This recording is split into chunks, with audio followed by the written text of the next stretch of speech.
Hey guys, wanna know how to add delay in Kotlin? Here's how you can do it with Coroutines.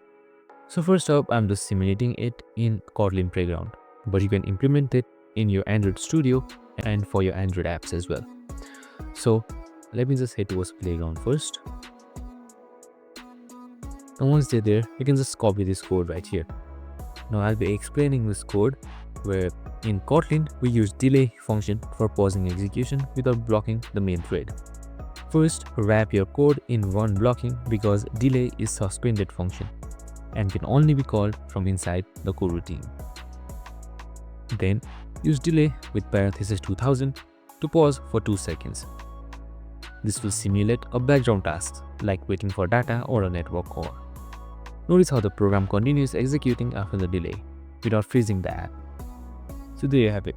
Delay function is a non-blocking, so it's much more efficient than traditional thread parenthesis sleep function in Kotlin. And that's it. That's how you add delay in Kotlin. I hope this video helped. If it did, make sure to like, subscribe and tune in with us for more of these videos. See you in the next one.